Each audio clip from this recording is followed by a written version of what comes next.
Hello दोस्तों, I am doctrine of indoor management. अरे मेरे को तो तुम लोग जानते ही हो कि मेरा यूज़ करके एक आउटसाइडर खुद को कंपनी के अगेंस्ट प्रोटेक्ट कर सकता है। Yes, because according to me एक आउटसाइडर जब किसी कंपनी के साथ डील करता है ना, तो वो ये एज्यूम कर सकता है कि कंपनी में होने वाली इंटरनल वर्किंग्स जो हैं वो प्रॉपर रूल्स एंड रेगुलेशंस को फॉलो करके ही हो रही होंगी। पर क्या आप लोग ये जानते हो कि हर एक केस में एक आउटसाइडर मेरा यूज करके खुद को प्रोटेक्ट नहीं कर सकता? जी हाँ, आपने बिल्कुल सही सुना है। लेकिन वो कौन से केसेस हैं जहां पर मेरा बेनिफिट आउटसाइडर को नहीं मिल सकता? जानना चाहते हो ना? तो इस वीडियो को एंड तक विदाउट स्किप करे देखिएगा। Hello everyone, welcome back to the channel friends. So friends, आज के इस वीडियो में हम लोग बात करेंगे डॉक्ट्राइन ऑफ इंडोर मैनेजमेंट के एक्सेप्शंस के बारे में। Exception number 1, that is knowledge of irregularity. As usual सबसे पहले हम लेमैन की लैंग्वेज में समझेंगे। तो पिंकू है ना, ये जाता है एक ढाबे में खाना खाने के लिए। ये ना जाके ऑर्डर करता है, लेकिन पता क्या होता है, इसी के सामने ही वो ढाबे वाला पता क्या करता है, पिंकू को फ्रेश फूड बनाकर नहीं देता। पुराना मतलब कल का बचा हुआ खाना ही वो क्या करता है, उसको गर्म करके दे देता है। और पिंकू को इस बात का पता है, फिर भी वो क्या करता है, मज़े से खाना खा रहा है। लेकिन आपको पता है, जब बारी आती है ना पैसा देने की, तब पिंकू कहता है, अरे मैं क्यों पैसा दूँ, तुम लोगों ने तो मेरे को बासी खाना खिलाया है, इसका पैसा नहीं मिलेगा। अब क्या होता है, जो मामला है ना वो कोर्ट में चला जाता है। तो कोर्ट में जाके पिंकू बोलता है, जज साहब मैं तो आउटसाइडर हूँ, मैंने तो यही अज्यूम करके रखा था कि फ्रेश फूड मिलेगा, लेकिन इन लोगों ने मेरे को बासी खाना खिलाया।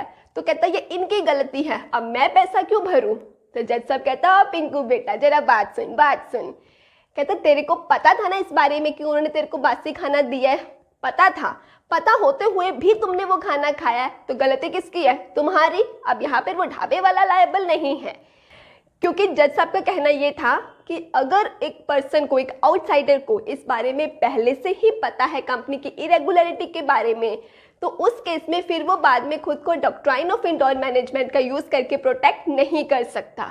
अगर उसको नहीं पता होता, वो गुड फेथ में एक्ट करता, तब वो डॉक्ट्राइन ऑफ इंडोर मैनेजमेंट का यूज़ कर सकता था। लेकिन यहाँ तो पिंकू को सब पता ही था, तो इट मीन्स यहाँ पर वो इस डॉक्ट्राइन का यूज़ नहीं कर सकता।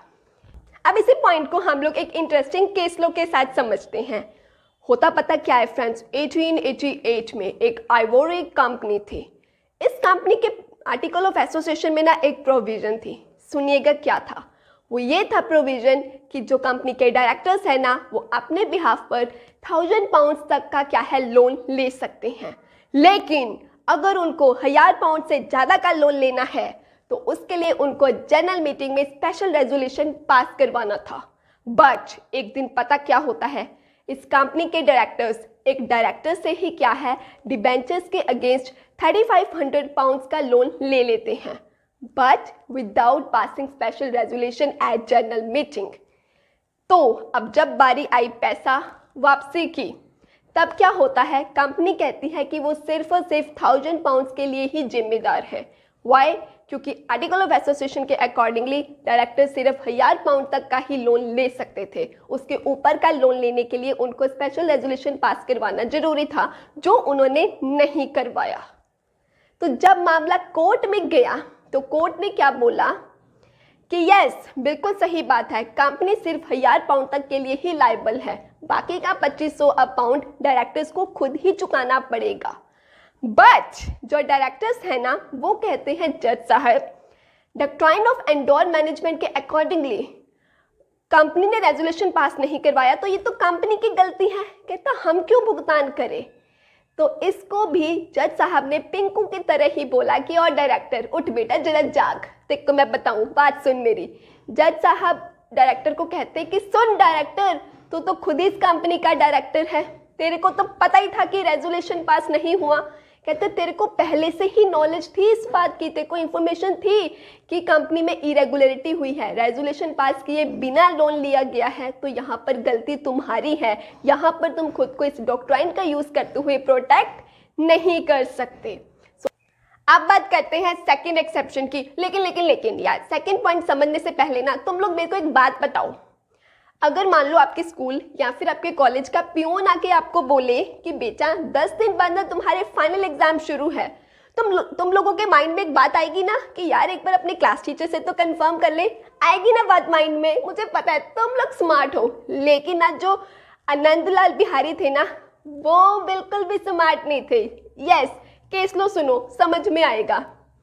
होता पता क्या है, जो आनंद बिहारी लाल थे ना, वो दिनशा एंड कंपनी के साथ एग्रीमेंट करते हैं प्रॉपर्टी ट्रांसफ़र करने का। एक्चुअल में जो कंपनी के अकाउंटेंट थे ना, वो कंपनी के बिहाफ पर इनको आनंद बिहारी लाल जी को बोल रहे थे, मतलब ये प्रॉपर्टी ट्रांसफ़र कर रहे थे। अब पता क्या हुआ, बाद में जो कंपनी थी ना, उसने उस ट्रांसफ़र को इनवैलिड बोल दिया।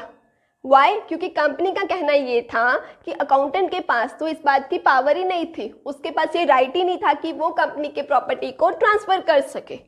फिर जब मामला कोर्ट में चला गया तो कोर्ट में हंस रही, कह रहे हो आनंद भाई लाल जी मेरी बात सुनिए, आपके दिमाग में इतना नहीं आया कि एक अकाउंटेंट ऐसे ट्रांसफ़र करेगा कंपनी के? यार हद है। एक बार भी कहता आपको शक नहीं पड़ा, मतलब शक नहीं हुआ, डाउट नहीं हुआ कि मैं एक बार पहले अच्छे से इंक्वायरी कर लूँ कि सच में एक अकाउंटेंट के पास ये राइट है भी है या नहीं। कोर्ट का कहना ये था कि आपने पावर ऑफ अटॉर्नी चेक की थी, कुछ नहीं चेक करा, बस आगे बातों में और कर लिया एग्रीमेंट। तो कोर्ट यहाँ पे कहती है क्योंकि ये सस्पिशन का मामला था, शक का मामला था, यहाँ पे आपको डाउट होना चाहिए था, आपको प्रॉपर इंक्वायरी करनी चाहिए थी, उसके बाद ही आपको एग्रीमेंट करना चाहिए था। इसलिए कोर्ट का कहना ये था कि यहाँ पर ऐसे केस में जहाँ शक का मामला हो, एक पर्सन क्या है खुद को doctrine of indoor management use करके प्रोटेक्ट नहीं कर सकता। अब बात करते हैं थर्ड एक्सेप्शन की, लेकिन यार उससे पहले एक बात फिर से बताना, कभी स्कूल के दिनों में ऐसा करा है कि टेस्ट में मार्क्स कम आए हुए हो और अपने पेरेंट्स के सिग्नेचर खुद से कर दिए हो, स्कूल के दिन याद आए? अच्छा सुनो, कुछ ऐसा ही हरकत ना एक कंपनी के सेक्रेटरी ने भी करी थी। यस, केस लो, सुनिए। होता क्या है, एक पर्सन को शेयर सर्टिफिकेट इशू किया जाता है और उस सर्टिफिकेट के वैलिड होने के लिए रिक्वायरमेंट थी कि कंपनी की सील होनी चाहिए, 2 डायरेक्टर्स के सिग्नेचर होने चाहिए एंड सेक्रेटरी के भी सिग्नेचर होने चाहिए, और ये सभी सिग्नेचर हुए थे। इसलिए जिसको शेयर सर्टिफिकेट इशू किया गया उसको लग रहा था कि ये शेयर सर्टिफिकेट एकदम वैलिड है, बट एक्चुअल में सच्चाई पता क्या थी? कंपनी की कॉमन सील तो ठीक थी, सेक्रेटरी के सिग्नेचर भी ठीक थे, लेकिन वो जो 2 डायरेक्टर्स थे ना, उनके सिग्नेचर थे फर्जी, मतलब सेक्रेटरी डायरेक्टर्स के भी सिग्नेचर कर दिए थे। बाद में जब ये पता चलता है कि ये सर्टिफिकेट तो भाई फर्जी है, तब क्या होता है, जो सर्टिफिकेट का होल्डर था ना, वो चला जाता है कोर्ट में। वो ये बोलता है कि जज साहब मुझे क्या पता था, मेरे को तो ये लग रहा था कि ये वैलिड ही होगा, क्या तब इसके बारे में मुझे कैसे पता होगा कि एक जो सेक्रेटरी है उसने खुद से ही डायरेक्टर्स के सिग्नेचर कर दिए होंगे? कहता बताओ इसमें मेरी क्या गलती है? लेकिन कोर्ट ने यहाँ पर बोला कि कंपनी की भी कोई गलती नहीं है, कंपनी यहाँ पे इस चीज़ के लिए लायबल नहीं है। वाई? बिकॉज कोर्ट ने कहा कि अगर कंपनी का कोई ऑफिसर ऐसा कुछ गलती करता है तो वो ऑफिसर खुद लायबल है, उसके लिए कंपनी लायबल नहीं है। क्योंकि देखो, अब वो सेक्रेटरी ने जो ये हरकत करी है वो उसने अपने पर्सनल बेनिफिट के लिए करी है, ये काम उसके एम्प्लॉयमेंट में तो आता नहीं था। जब एम्प्लॉयमेंट के काम में नहीं आता था, उसने अपने पर्सनल बेनिफिट के लिए अगर कोई घपला करा है तो वहाँ पे कंपनी लायबल अब नहीं है। तो कोर्ट ने यही जजमेंट दी थी कि ऐसे केस में अगर कहीं फर्जी सिग्नेचर्स किए गए हैं तो कंपनी लायबल नहीं होगी। सो आई होप फ्रेंड्स आपको आज के ये तीनों केसेस अच्छे से समझ में आ गए होंगे, लेकिन फिर भी कोई डाउट है तो कमेंट सेक्शन में पूछेगा। And for more videos please to subscribe the channel. Thank you for watching the video.